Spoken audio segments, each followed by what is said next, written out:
ये भी कहा जाता है कि अगर नेहरू के बजाय सरदार पटेल बनते वजीर आजम तो वो ज्यादा बेहतर होता, क्योंकि नेहरू जी जो थे वो बहुत आइडियलिस्टिक आदमी थे, जबकि सरदार पटेल बहुत प्रैग्मेटिस्ट थे और उनकी जो पॉलिसीज थी ज्यादा रियलिस्टिक थी।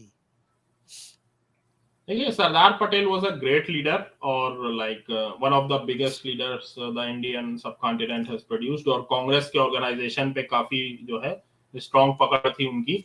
और जो बात की जाती है कि 1946 में इलेक्शन हुआ था प्राइम मिनिस्टर के लिए, जिसमें सरदार पटेल को 13-14 वोट मिले थे, नेहरू को एक भी वोट नहीं मिला था।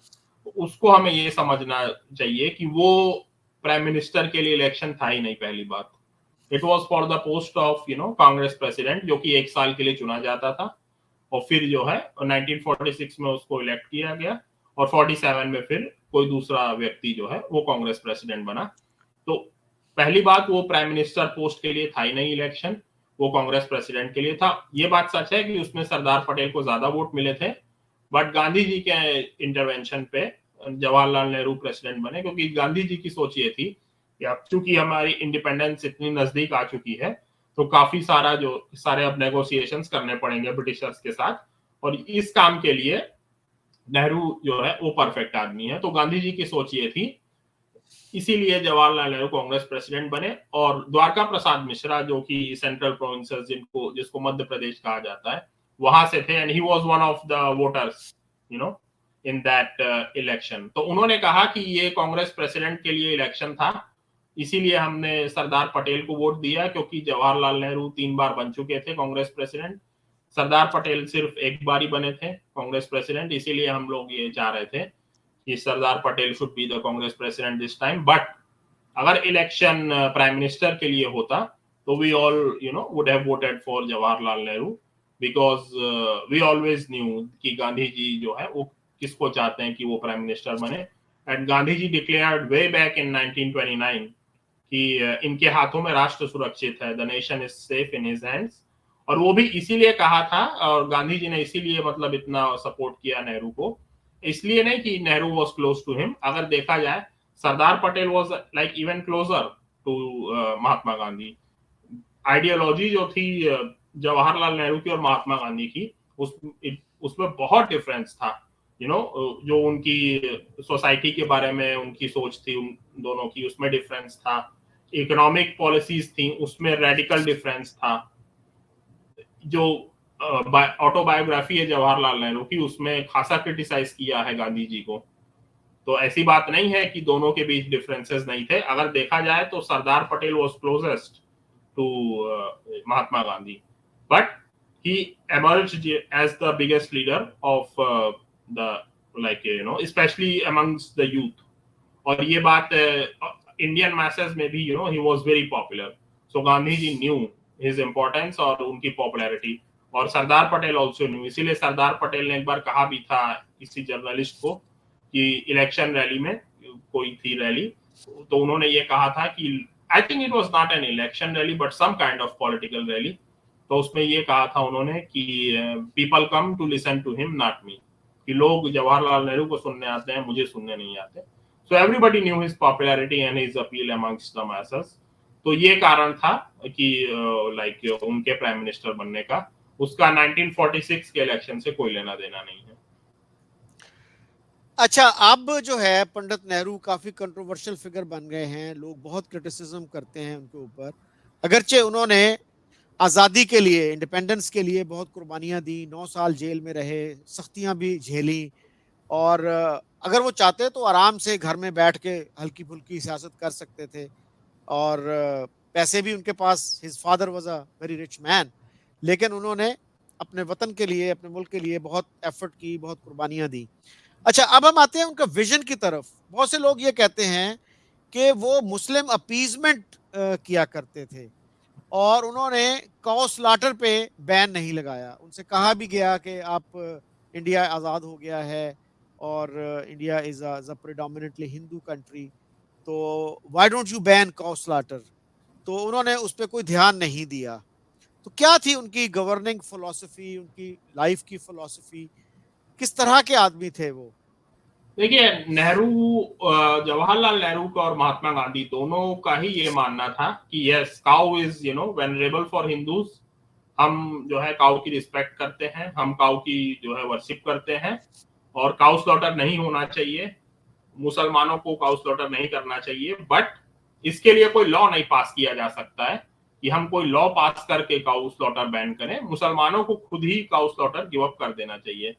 गांधी जी के पास भी काफी प्रपोजल्स आए थे, तो उन्होंने कहा कि नहीं, हम लॉ से जो है बात नहीं बनेगी, हम लॉ पास करके ये काम नहीं कर सकते हैं, क्योंकि अब अगर ऐसा ही हो तो हो सकता है पाकिस्तान में लॉ पास दिया जाए कि आइडल वर्शिप को बैन कर देना चाहिए।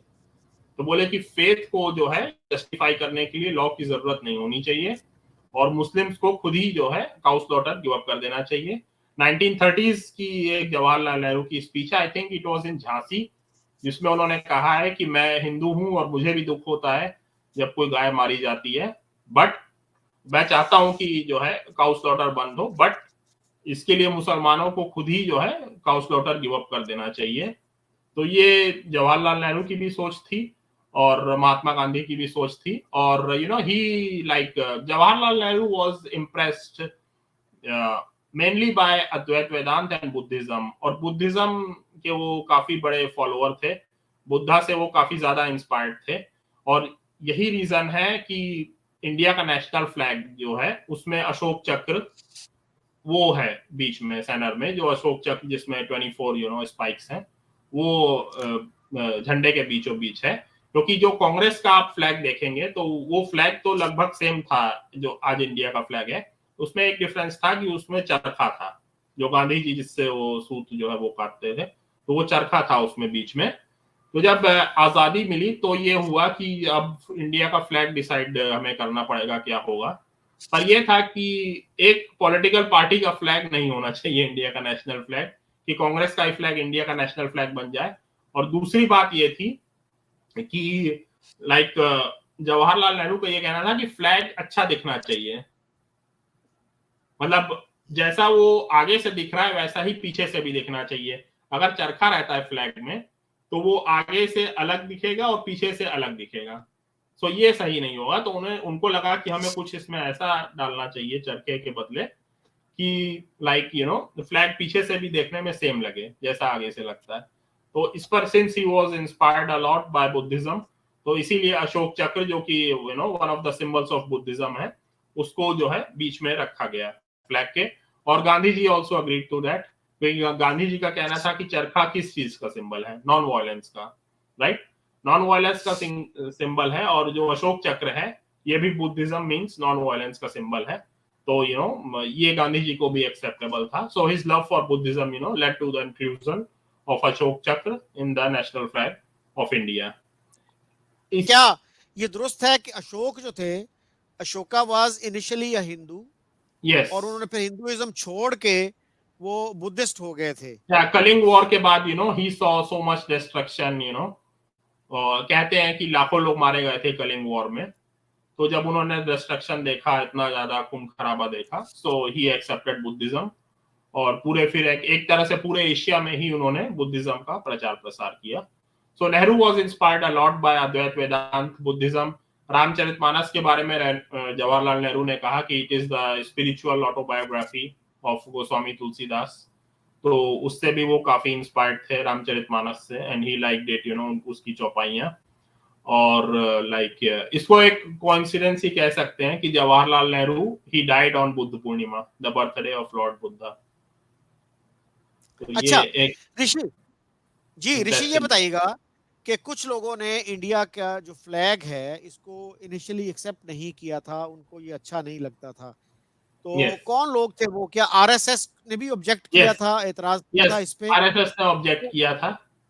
उनका कहना यह था कि जो केसरिया फ्लैग है वो जो सैफरन फ्लैग है उसको जो है लाइक सिंबल होना चाहिए, उस वो इंडिया का नेशनल फ्लैग होना चाहिए। तो वो उनके ये आइडियोलॉजिकल डिफरेंसेस थे।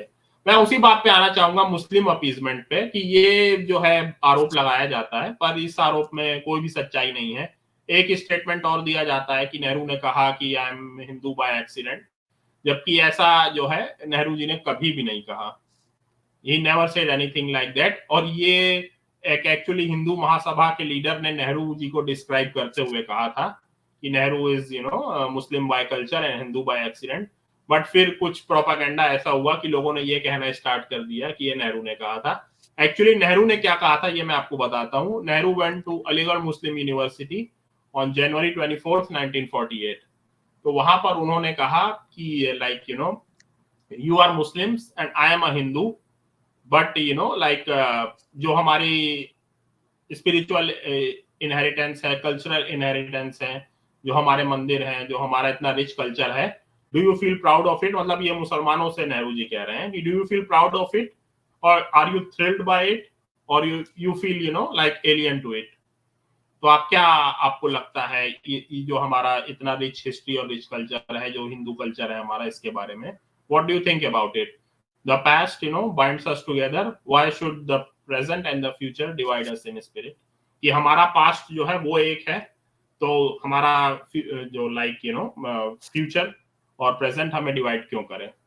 तो ये नेहरू जी की टोटल सोच थी। इसीलिए नेहरू जी ने तो कभी भी आप कह सकते हैं मुस्लिम अपीजमेंट नहीं किया, कभी भी उन्होंने जो है मुस्लिम लीग के साथ कॉम्प्रोमाइज नहीं किया अपने प्रिंसिपल्स पे, भले ही वो जिना के 14 पॉइंट्स हो या कैबिनेट मिशन प्लान हो या शिमला कॉन्फ्रेंस हो। तो इस आरोप में जरा सी भी सच्चाई नहीं है। हाँ, पर्सनल लॉस पर आते हैं कि ये कहा जाता है कि नेहरू जी ने मुसलमानों के पर्सनल लॉस के बारे में कभी जो है इनिशिएटिव नहीं लिया। तो ये बात आचार्य कृपलानी ने भी एक कैबिनेट मीटिंग में उठाई थी कि आप हिंदूज के सोशल रिफॉर्म के लिए काफी जो है ईगर रहते हैं, पर मुसलमानों के लिए आप ऐसा कुछ नहीं करते। तो नेहरू जी ने इसका यही जवाब दिया कि मैं जानता हूं कि हिंदू सोसाइटी वो रिफॉर्म के लिए रेडी है। हिंदू सोसाइटी रिफॉर्म चाहती है अपने पर्सनल लॉज में, अपनी सोसाइटी में, बट मुस्लिम सोसाइटी अभी तक रेडी नहीं है रिफॉर्म्स के लिए। तो जब तक मुस्लिम सोसाइटी रेडी नहीं होगी और मुस्लिम सोसाइटी के अंदर से खुद इनिशिएटिव नहीं आएगा अपनी सोसाइटी में रिफॉर्म्स के लिए, तब तक जो है मैं रिफॉर्म्स करूं यहां से वो सही नहीं होगा। तो नेहरू जी की सोच आप कह सकते हैं ये थी कि मुस्लिम सोसाइटी रेडी हो, उनकी तरफ से इनिशिएटिव आए, then we will do the reforms in their personal laws, जो कि अनफॉर्चुनेटली आज तक नहीं हो पाया और आज तक भी इनिशिएटिव नहीं आया है उनकी तरफ से, इंडियन मुस्लिम सोसाइटी की तरफ से। लेकिन ऋषि, आप सुनने में ये आया है कि बीजेपी की गवर्नमेंट जो है वो इस सिलसिले में कुछ इकदाम कर रही है, कुछ उन्होंने किया भी है, जैसे ट्रिपल तलाक जो है उस पे उन्होंने बैन लगा दिया है। तो अच्छा, जनवरी 48 की जो स्पीच है पंडित नेहरू की अलीगढ़ मुस्लिम यूनिवर्सिटी में, वो मैंने भी देखी है और उसमें बड़ी एक अहम बात पाकिस्तान के हवाले से भी थी। उसमें उन्होंने कहा था कि आज बहुत सा ये प्रोपेगेंडा इस तरह का किया जा रहा है कि हम पाकिस्तान को ज़बरदस्ती जो है वो इंडिया में शामिल करना चाहते हैं। तो उन्होंने कहा कि ऐसी कोई बात नहीं है, हम चाहते हैं कि पाकिस्तान मजबूत हो, प्रॉस्परस हो, खुश हो, तो वो हमारे लिए भी अच्छा है। और अगर हम उसको ज़बरदस्ती अपने साथ मिलाना ही चाहते हैं तो हमने फिर पार्टीशन से एग्री ही क्यों किया था? तो उस वक्त हम एग्री ना करते। तो बहरहाल इस तरह का जो है पाकिस्तान में आज भी इस तरह की बातें सुनने को मिलती हैं कि उन्होंने ये भी कहा कि अगर आज पाकिस्तान बोलता है कि हम फिर से जो है एक हो जाएं, तो I will refuse this offer. जी, लेकिन अब भी जो है पाकिस्तान में बहुत से लोग ये बिलीव करते हैं कि India is hell bent on annexing Pakistan.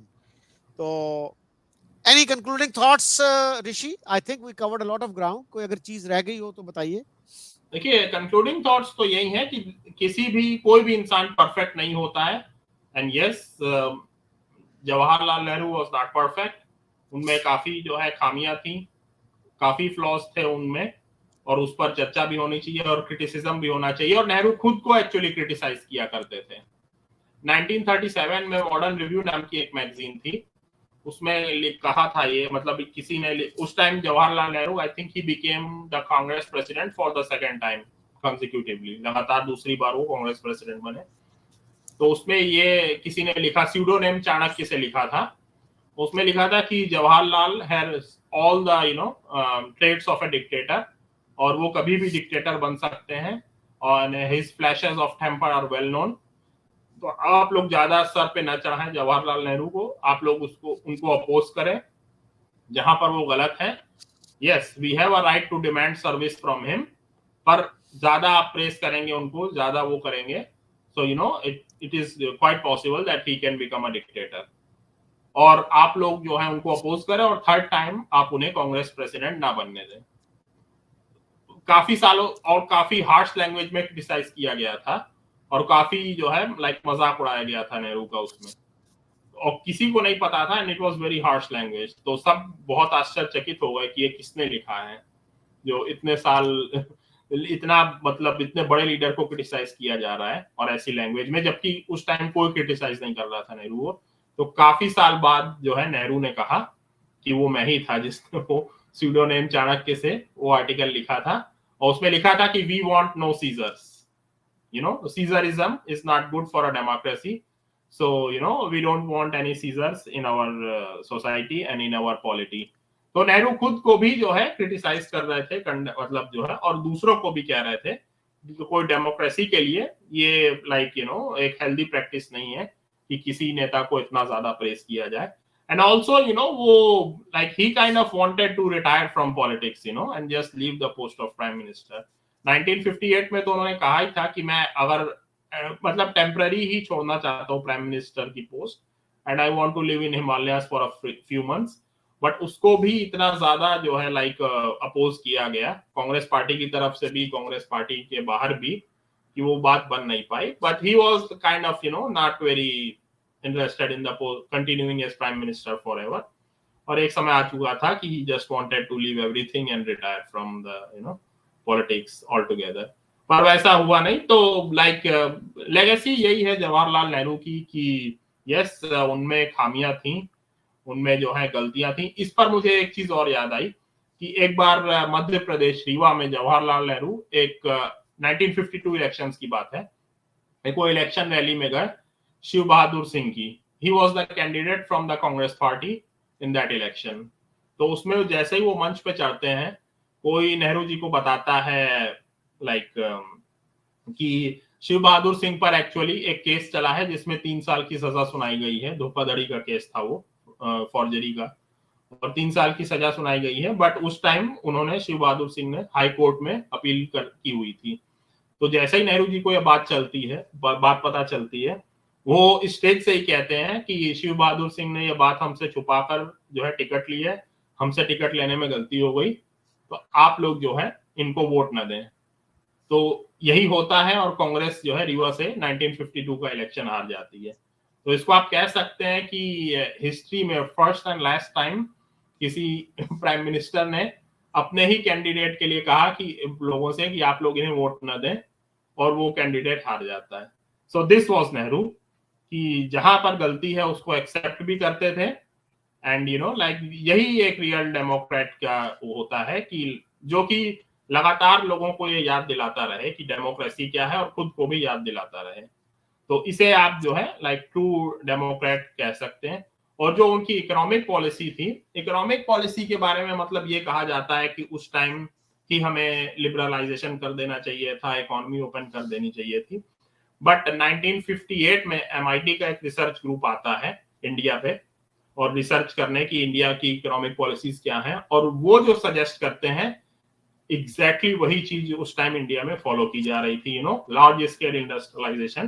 क्योंकि आपको like I am not an economist, but जितनी मेरी समझ है, ये समझ है कि आपको लाइक इकोनॉमी ओपन करनी है तो उसके लिए आपके पास एक बेस होना चाहिए। जब आपके पास वो बेस होगा तभी आप अपनी इकोनॉमी ओपन कर पाएंगे, तभी आप लिबरलाइजेशन कर पाएंगे। तो जो लार्ज स्केल इंडस्ट्रियलाइजेशन किया जवाहरलाल नेहरू ने, उसी से जो है फिर जो हमारी इकोनॉमी जो लिबरलाइजेशन हुआ 1991 में, वो पॉसिबल हो पाया। हाँ, आप ये कह सकते हैं कि वो जो 91 में हुआ वो 20 साल पहले 71 में या 67-68 में होना चाहिए था। That would have been much better. और इसका मैं आपको बताता हूँ इसका इम्पैक्ट क्या था जो लार्ज स्केल इंडस्ट्रियलाइजेशन किया जवाहरलाल नेहरू ने। 1947 में इंडिया जितना लाइक जो मशीनरी प्रोड्यूस करता की जरूरत थी, उसका सिर्फ 10% इंडिया प्रोड्यूस करता था, और 90% मशीनरी हमको फॉरेन से इंपोर्ट करनी पड़ती थी। नेहरू जी ने जो लार्ज स्केल इंडस्ट्रियलाइजेशन किया, उससे ये हुआ कि वो 10% जो हम प्रोड्यूस करते थे अपना, वो 1970 तक आते आते हम 90% मशीनरी खुद प्रोड्यूस करने लगे, और सिर्फ हमें 10% इंपोर्ट करना पड़ता था। तो उससे ये हुआ कि आपका जो है इकोनॉमिक बेस रेडी हुआ, और इवन जो एग्रीकल्चरल ग्रोथ होती है, agricultural growth under Jawaharlal Nehru was the highest in Indian history. आज तक उतनी ज्यादा एग्रीकल्चरल ग्रोथ ना उसके पहले ना उसके बाद, इतनी एग्रीकल्चरल ग्रोथ कभी भी नहीं हुई। तो इवन जो ग्रीन रेवोल्यूशन जो बाद में पॉसिबल हुआ, वो जो नेहरू जी ने इंडस्ट्रियलाइजेशन किया, जिससे ट्रैक्टर्स और वो सब चीजें जो है इंडिया में बनना स्टार्ट हुई, तो उसी से जो है ग्रीन रेवोल्यूशन भी जो है पॉसिबल हो पाया, और इंडिया जो है फूड में सफिशिएंट बना। तो कह सकते हैं कि free and fair elections, independent judiciary, freedom of press. हाँ, कुछ नेहरू जी ने भी कुछ जो है गलत काम किए, कि जो कई लोगों को उन्होंने अरेस्ट किया। जो फर्स्ट अमेंडमेंट इंडियन कॉन्स्टिट्यूशन का आया, जिसमें freedom of speech and expression को कर्टेल किया गया, वो आप कह सकते हैं कि वो उसमें जो है काफी सारा जो रेस्ट्रिक्शंस डाले गए freedom of speech and expression पे। 1959 में जो केरला की कम्युनिस्ट गवर्नमेंट थी, जिसको डिसमिस किया जवाहरलाल नेहरू ने, उसको भी जो है जस्टिफाई नहीं किया जा सकता है। तो कई सारी चीजें हैं जो कि मतलब नहीं थी परफेक्ट, और जो कि मच बेटर हो सकती थी। बट ओवरऑल देखिए, ओवरऑल अगर आप पिक्चर देखेंगे, तो Jawaharlal Nehru will pass by flying colours. अगर आप अच्छा ऋषि, 100% में आप देखेंगे, तो he will definitely score above 90। अच्छा ऋषि, 2 क्विक क्वेश्चंस।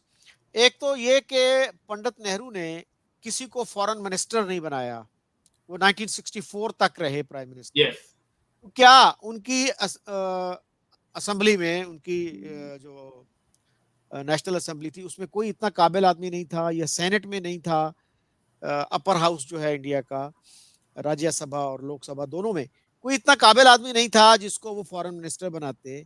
और दूसरा जो है, जिन्ना साहब के साथ उनके रिलेशंस कैसे थे? मैंने कहीं पढ़ा, अब मुझे रेफरेंस उसका याद नहीं, कि किसी ने पंडित नेहरू से पूछा कि जिन्ना साहब कैसे आदमी हैं, तो उन्होंने कहा कि ठीक ही हैं, लेकिन उन्होंने वर्ल्ड हिस्ट्री और फिलॉसफी नहीं पढ़ी। और जिन्ना साहब जो थे वो मजाक उड़ाते थे पंडित नेहरू का, उनको पीटर पैन कहकर। Peter Peter pan. पैन एक कैरेक्टर है, यानी जो which does not grow old. तो उनका मतलब था कि नेहरू जी जो हैं वो चीजें सीखते नहीं हैं, या उनका एवोल्यूशन नहीं हो रहा, ही स्टक इन टाइम। तो इन 2-3 बातों का जवाब दीजिएगा, आपके क्या क्या देखिए, ख्यालात हैं इनके बारे में? पर्सनालिटीज जो है वो कंप्लीटली डिफरेंट थी, मोहम्मद अली जिन्ना और जवाहरलाल नेहरू की, और इसीलिए दोनों की कभी नहीं बनी। because Jawaharlal Nehru, he was socialist and secular and democrat, and Jinnah, he was a Islamist, aspiring for an Islamic state and talking about Sharia and those things all the time, separate electorates। पूरा Jinnah की politics वो separation पे आधारित थी, और नेहरू की politics जो है वो जो है सबको साथ लेकर चलना और बराबरी पर बेस्ड थी। नेहरू ने जिन्ना के बारे में कहा भी था कि he found himself completely out of place in the new Congress led by Gandhi ji. तो जब से गांधी जी आए, जिन्ना वाज काइंड ऑफ अलग थलग पड़ गए कांग्रेस में, and then he resigned from the Congress party. And it is unfortunate that the ambassador of Hindu Muslim unity, he joined hands with the most conservative and reactionary elements in the Muslim society। मतलब ये मुल्ला उलेमा लोगों से जाके मोहम्मद अली जिन्ना मिल गए, तो ये काफी unfortunate है। और ये भी कहा कि काफी एलिटिस्ट पॉलिटिक्स करते थे मोहम्मद अली जिन्ना। और एक बार तो जिन्ना ने कहा भी था कि सिर्फ मैट्रिकुलेट्स को ही कांग्रेस ज्वाइन करने का राइट होना चाहिए। तब उस टाइम मैट्रिकुलेशन करना बहुत बड़ी चीज हुआ करती थी, तो इतनी ज्यादा मतलब तो 0.5% लोग ही ज्वाइन कर पाते कांग्रेस, तो इतने ज्यादा एलिटिस्ट थे जिन्ना। So yeah, both of them, they had no similarities, and nothing was similar in them, and that's why कभी भी वो लोग जो है फूटी आंख कह सकते हैं, एक दूसरे को नहीं सुहाते थे। तो ये था। अब जहां तक फॉरेन मिनिस्टर की बात है, थे काफी काबिल लोग थे उस टाइम, बट वो कैबिनेट पोस्ट नेहरू जी ने अपने पास रखी, because he thought that world को मैं सबसे अच्छे तरीके से समझता हूँ, और और ऐसा करते हैं प्राइम मिनिस्टर्स कि जो है वो कोई पोस्ट अपने पास रखना चाहे। It is the prerogative of the prime minister कि वो अगर कोई कैबिनेट पोजीशन अपने पास रखना चाहे तो वो रख सकते हैं। तो जवाहरलाल नेहरू ने फॉरेन मिनिस्ट्री अपने पास रखी। सो आप कह सकते हैं कि जो आपके दोनों सवालों का जवाब ये था। अच्छा ऋषि, आपने कहा कि जिन्ना साहब जो थे वो इस्लामिस्ट थे, वो एक पैन इस्लामिक विजन रखते थे, लेकिन उन्होंने एक दफा ये कहा था कि the theory of pan Islamism has exploded. और फिर ये देखिए उनकी जो स्पीच है, द ग्रेटेस्ट स्पीच, हेक्टर बलीथो के मुताबिक, जो उनके ऑफिशियल बायोग्राफर हैं पाकिस्तान ने जिनको हायर किया था उनकी बायोग्राफी लिखने के लिए, उन्होंने कहा कि Jinnah delivered his greatest speech on August 11, 1947। और उस स्पीच का हम पहले भी तस्करा कर चुके हैं इस शो में भी, उसके अलावा भी, जिसमें उन्होंने कहा था कि religion has nothing to do with the business of the state, यानी मजहब का रियासत के अमूर से, उनके मामलात से कोई ताल्लुक नहीं। और वो that was a remarkably secular speech. और फिर ये देखिए वो जो कहते हैं ना, the proof of the pudding lies in the eating, तो उन्होंने लॉ मिनिस्टर, अगर वो इस्लामिक लॉ के लिए मुल्क बना रहे थे तो फिर मौलाना शबीर अहमद उस्मानी को लॉ मिनिस्टर बनाते। उन्होंने एक हिंदू को, जोगिंदर नाथ मंडल जिनका नाम था, उनको लॉ मिनिस्टर बनाया। तो उससे क्या इशारा मिलता है आपको? देखिए यही, इस पर हम लोग पहले भी बात कर चुके हैं कि यही कंट्राडिक्शंस हैं जो जिन्ना की पर्सनैलिटी में आपको दिखते हैं। बट ओवरऑल जो पाकिस्तान मूवमेंट था on ground, it was to create an Islamic state which would be run by Shariat laws. It was a pan Islamic movement. इसीलिए जिन्ना के फ्यूनरल पे शब्बीर अहमद उस्मानी ने कहा था कि हमें जिन्ना के सपने को पूरा करना है और हमें एक सॉलिड मुस्लिम ब्लॉक बनाना है फ्रॉम मोरक्को टू इंडोनेशिया। और जो इजिप्ट में स्पीचेस दी जिन्ना ने जाके कि अगर पाकिस्तान नहीं बना तो इंडिया में तो इस्लाम खत्म हो ही जाएगा और अरब में और इजिप्ट में भी इस्लाम पर खतरा हो जाएगा, आ जाएगा। तो this is all pan Islamism. तो और जो हसन अल बन्ना के साथ उनके रिलेशंस थे, मुस्लिम ब्रदरहुड एंड ऑल दैट, तो this is all pan Islamism. तो जिन्ना कह रहे थे कि ये पैन इस्लामिक मूवमेंट नहीं है, but it was pan Islamic through out and through out. और उन्होंने हसन अल बन्ना जो फाउंडर थे मुस्लिम ब्रदरहुड के इजिप्ट में, उनको एक खत भी लिखा था कि हमें आपकी गाइडेंस की जरूरत है। That is true. और मेरा ख्याल है कि आपका जो रेफरेंस पॉइंट है इस सिलसिले में वो एक किताब है, creating a new Medina. Yes, उसमें आपके ख्याल में काफी अच्छी इंफॉर्मेशन है इस लिहाज से? Indeed, yes it is. और इंटरेस्टिंगली एम्बेसडर अब्दुल बासित ने भी इस किताब की तारीफ की है, आप भी उसकी तारीफ कर रहे हैं। Yes. So both of you agree on one point, and that is your appreciation for this book. Yeah, Professor, we are human beings, ji, so we can agree on a few points. एक चीज और मैं cover करना चाहूंगा Somnath temple के बारे में। ये कहा जाता है कि जवाहरलाल नेहरू नहीं चाहते थे कि सोमनाथ का टेम्पल बने। ये बात भी फैक्चुअली इनकरेक्ट है। Actually he wanted Somnath temple to be reconstructed, but वो चाहते थे कि इसका मतलब इतना ग्रेजुअली बने और इतना जो है तेजी से और इतना जो है विशाल मंदिर बन के उसका उद्घाटन ऐसे हो, because it was sending a wrong message in because Pakistan was using it as propaganda tool. United Nations में पाकिस्तान इसको प्रोपेगेंडा टूल के तौर पे यूज कर रहा था कि India is a Hindu nation. और इस पर जो कश्मीर पर उस टाइम चल रहे थे नेगोशिएशंस, और कश्मीर पर जो लड़ाई चल रही थी इंडिया की diplomatic in the United Nations, उस पर इफेक्ट पड़ रहा था, because Pakistan was continuously using Somnath temple to claim that India is a Hindu nation and hence Kashmir should be a part of Pakistan. Because Nehru का पूरा claim ही यही था कि इंडिया इज सेक्युलर कंट्री, और नेहरू की यही सोच थी कि कश्मीर को हम इंडिया में सेक्युलरिज्म की बेसिस पे ला सकते हैं। तो ये था नेहरू जी का। और नेहरू जी ने राजेंद्र प्रसाद को ये लिखा कि आप जो है नहीं जाएं इनॉग्रेट करने Somnath temple, because as a devotee आप जा सकते हैं कहीं भी, but if you go as the president of the republic, इसके कुछ रॉन्ग जो है मैसेजेस जा सकते हैं और it has certain implications. But Rajendra Prasad ने इसके बारे में ये जवाब दिया कि I can go anywhere as the president to inaugurate. आज मुझे मंदिर में बुलाया जा रहा है, कल को कोई मुझे मस्जिद में बुलाया जाएगा, गुरुद्वारे में, चर्च में to inaugurate, so I will go. तो ये कह सकते हैं दो ब्रांचेस हैं सेक्युलरिज्म की, two ways to secularism, like one is to remain distant from all religions, और दूसरा जो राजेंद्र प्रसाद की अप्रोच थी, it is like equal treatment to all religions, कि मैं मंदिर के भी उद्घाटन में जा सकता हूँ तो मस्जिद के भी उद्घाटन में, गुरुद्वारा चर्च के भी उद्घाटन में जा सकता हूँ। तो ये था जवाहरलाल नेहरू की सोमनाथ टेम्पल पर अप्रोच। और इवन जब जवाहरलाल नेहरू की डेथ हुई 1964 में, so Atal Bihari Vajpayee he gave rich tributes to him and he compared him to lord Ram. तो भगवान राम से तुलना की थी अटल बिहारी वाजपेयी ने जवाहरलाल नेहरू की। So it shows that yes, he was not perfect. He made a lot of mistakes, but उनके achievements जो हैं, they are far greater than his mistakes and failures. Thank you very much, Rishi. Thank I you. think we covered a lot of ground. Yes, तो